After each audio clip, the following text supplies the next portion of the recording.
விஜய் வந்து தன்னுடைய பிரச்சாரத்துல அதிமுக பாஜகவோட நேரடியாகவும் திமுக மறைமுகமாகவும் ஒரு டீல் வச்சிருக்கிறதா வந்து பிரச்சாரத்துல அவர் பேசினாரு. அதுல ஏதாவது உண்மை இருக்கா? இல்ல, அதுதான் இப்ப நான் கேட்கிறேன். விஜய் மேல வழக்கு போடல. விஜய் வந்து வீட்டில் உட்கார வச்சு பாதுகாப்பு கொடுக்குறாங்க. விஜய் என்ன வேணாலும் பேச அனுமதிக்கிறாங்க. சிஎம் சார் என்கிட்ட வந்து மோதுங்கலாம் வந்து சவால் விடுறாரு. ஏன் காவல்துறை அமைதியா இருக்கு? அப்ப தமிழ்நாடு அரசுக்கும் விஜய்க்கும் ஏதாவது அண்டர் கிரவுண்ட் டீலிங் இருக்கான்னு ஒரு கேள்வி எழுது. சரி, இப்ப கரூர் சம்பவத்துல யார் மீது குற்றம், விஜயா இல்ல தமிழக அரசா? அருணா ஜெகதீஷன் தலைமையில ஒரு குழு அமைச்சிருக்கிறாங்க. அந்த குழுவுடைய அறிக்கை வெளிவரட்டும். என்னுடைய அப்சர்வேஷன்ல நான் 35 ஆண்டுகளாக இந்த களத்திலே பொது வாழ்க்கையில இருக்கிறேன். எண்ணற்ற பல பேரணிகளை நடத்தியிருக்கிறேன், மாநாடுகளை நடத்தியிருக்கிறேன். இதே திருச்சிராப்பள்ளியை மையப்படுத்தி சனாதன எதிர்ப்பு மாநாடு நடத்தியிருக்கிறோம், தேசங்காப்போம் மாநாடு நடத்தியிருக்கிறோம், வெல்லும் ஜனநாயக மாநாடு நடத்தியிருக்கிறோம், அண்மையிலே மதசார்பின்மை காப்போம் மாநாடு நடத்தியிருக்கிறோம். அந்த மாநாட்டில் வந்த பெரும் திரளை பாருங்கள். லட்சக்கணக்கான இளைஞர்கள் பங்கேற்ற, தாய்மார்கள் பங்கேற்ற மாநாடு தான். அவர்களுக்கு எந்த பாதிப்பும் ஏற்பட்டுவிடக் கூடாது என்பதிலே கவனம் செலுத்தி காவல்துறையினரோடு முன்கூட்டியே உட்கார்ந்து பேசி எந்த சாலை வழியே பேரணியை நடத்துவது என்பதையெல்லாம் களத்திலே இறங்கி தேடி பார்த்து பாதுகாப்பான இடத்தை நாங்களே அவுட்டரில் கேட்டோம். போன முறை நீங்கள் சிட்டிக்குள்ளே வேண்டாம், பெரிய திரள் வரும், லட்சக்கணக்கான மக்கள் வருவாங்க, போக்குவரத்து நெரிசலும் ஏற்படும், ஸ்டாம்பீடு ஏற்படும், சின்ன சின்ன நேரோ வழியில் போனாக்க ஒருத்தர் ஏறி மிதிச்சுக்கிறதுக்கான ஒரு சூழல் அமைஞ்சிரும்.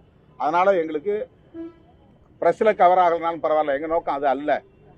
போக்குவரத்து நெரிசல் ஏற்படக்கூடாது அப்படின்னு தேசங்காப்போம் பேரணி வந்து எந்த சாலையில் போட்டது?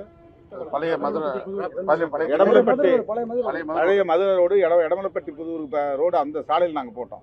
அதெல்லாம் ஏன் நாங்களே விரும்பி கேட்டோம். லட்சக்கணக்கான மக்கள் திரண்டா அந்த இடத்துல ஒரே இடத்துல தேங்கி நின்னா 1 மணி நேரம் ஒரே இடத்துல ஒரு 10,000-20,000 பேர் தேங்கி நின்னாலே ஸ்டாம்பிட் வருவாங்க. அது ஏன் இவங்களுக்கு தோணல? 8:45 சொல்லிட்டு அப்புறம் ஏன் அவங்க வந்து அதான் பர்மிஷன், ரிட்டன் பர்மிஷன் 3 to 7. இப்போ 3 மணிக்கு மேலே தான் நீங்கள் வந்து நிகழ்ச்சியை அங்கே தொடங்கியிருக்கணும். ஜனங்கள்கிட்ட 3 மணிக்கு சொல்லியிருந்தா அவன் 4 மணிக்கு வந்திருப்பான். 3 மணிக்கு சொல்லியிருந்தா அவன் ஒரு 3:30 மணிக்காவது வந்திருப்பான், அல்லது 2 மணிக்காவது வந்திருப்பான். நீங்கள் 8:45 மணிக்கு வர்றதா நாமக்கல் சொல்லிட்டு 12 மணிக்கு கரூர்னு சொல்லிட்டு 12 மணிக்கு ஆகுதாங்க, 7:15 மணிக்கு வராங்க. இப்போ இந்த தாமதத்துக்கு யார் காரணம்? ஏன் நீங்கள் பாயிண்ட் டு பாயிண்ட் வந்து பேசக்கூட இடம் யார் உங்களை நிறுத்த சொன்னது? காவல்துறை உங்களுக்கு பர்மிஷன் கொடுத்துச்சா? வழியில் நீங்கள் 40-50 மேற்பட்ட இடங்களில் ஏன் நிப்பாட்டம்? மக்கள் நின்னா கையாட்டிட்டு வர வேண்டியதானே ரோடில்? அப்படிலாம் கிடையாது. அப்படிலாம் எந்த கோட் ஆஃப் கான்டாக்டும் கிடையாது. கோட் ஆஃப் கான்டாக்ட் அப்படி இல்லை. அப்படிலாம் அப்போ நீங்கள் கேட்கலாம். நான் மக்கள் நின்னாங்கன்னா கையை அசைச்சிட்டு வர, அப்படி ஒரு வழக்கு கூட போடட்டும். இல்லை என்ன இருக்குது? எல்லாத்தையும் நிப்பாட்டுறதுக்கு அவங்க போலீஸ் அனுமதிச்சாங்களா? கையாட்டக்கூடாதுங்கிறது ரைட்டு, அனுமதி மறுத்துட்டாங்க. அங்கங்கே நீங்கள் நிப்பாட்டி பேசுங்களா, அதுக்கு போலீஸ் அனுமதி கொடுத்துதான்? அதை மட்டும் எந்த வகையில் செஞ்சீங்க? அப்போ அந்தந்த இடத்துல வண்டி நீங்கள் நிப்பாட்ட முடியும்னா அது கையை காட்டி அசைச்சிட்டு வர்றதுனால என்ன ஆகிற போகுது? அது ஒரு வழக்கான ஆகட்டும். இந்த மரணங்களுக்கு பிறகு அரசியல் ஆதாயம் தேட நினைப்பது யார்? விஜய் தான் நினைக்கிறார். அது இந்த 41 பேர் உயிரிழந்ததை பற்றி அவர் கவலைப்படலை. அதுக்காக கொஞ்சம் கூட அவருடைய முகத்தில் சோக நிழலே கிடையாது. ரொம்ப ஹஸ்கி வாய்ஸில் பேசினா சோகமாக இருக்கும் அப்படின்னு நினச்சி அவர் பேசுகிற மாதிரி தான் தெரியுதே தவிர அவர் உடற்பூர்வமாக அவர் வந்து அதுக்கு வருந்துவதாக தெரியவில்லை. அவருடைய முகத்தில் எந்த சோக நிழலும் கிடையாது. அவர் சிஎம் சாரை வந்து சீன்றார்.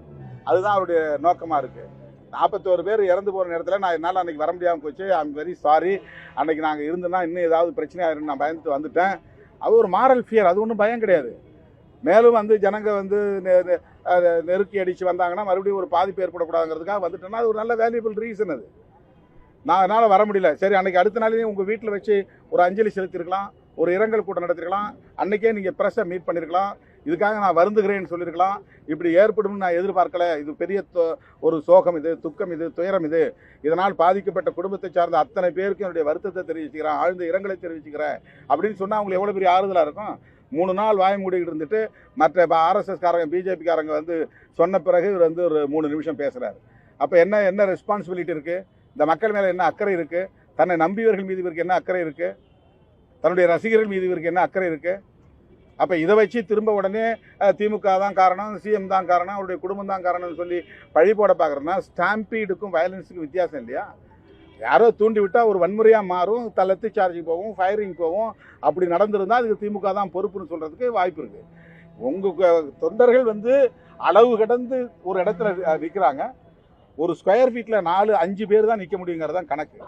ஒரு ஸ்கொயர் ஃபீட்டுங்கிறது இப்படி 3.25 அடி, இப்படி 3.25 அடி, இப்படி 3.25 அடி, இப்படி 3.25 அடி, 4 பக்கம் 3.25 அடி அளவுள்ள ஒரு ஸ்கொயர் மீட்டர். அதில் வந்து ஒரு 5 பேர் நிற்கலாம் ரிலாக்ஸ்டாக. அதில் 10 பேருக்கு மேலே நிற்கக்கூடிய அளவுக்கு ஒரு திரள் அந்த இடத்துல போய் காத்துட்டு இருக்காங்க. அதுவும் 7 மணி நேரம் காத்துட்டு இருக்கிறாங்க. அப்போ என்ன ஆகும்? இதுதானே உண்மையான காரணம், இதுதானே சயின்டிஃபிக் ரீசன். இதுதானே ஒருத்த மேலே ஒருத்த ஏறி மிதிச்சு தானே சேர்த்தாங்க. யாராவது வந்து ஸ்ப்ரே அடித்தாங்களா, மயக்க மருந்து அடித்தாங்களா, அல்லது யாராவது கல் எறிஞ்சாங்களா, யாரையாவது அடித்து கழுத்து நெரிச்சு கொண்டாங்களா? அதுக்கு ஏதாவது ஆதாரம் இருக்கா? இவங்களே சொல்லி ஆம்புலன்ஸை வரவழைக்கிறாங்க, இவங்களே ஆம்புலன்ஸில் வண்டி அனுப்புன்னு சொல்கிறாங்க. அப்புறம் எப்படி 10 நிமிஷம் ஆம்புலன்ஸ் வந்துக்கிறாங்க? ஆம்புலன்ஸ் வந்ததுனால தானே அந்த 100 பேர் காப்பாற்றுறாங்க. அப்போ இது வந்து ஆதாயம் தேடுவதே குறியாக இருக்கிறதே தவிர உயிரிழந்தவர்களின் குடும்பத்தினருக்கு ஆறுதல் சொல்வதில் அவருக்கு எந்த அக்கறையும் இல்லை என்பதுதான் அவருடைய அணுகுமுறையிலிருந்து வெளிப்படுகிறது.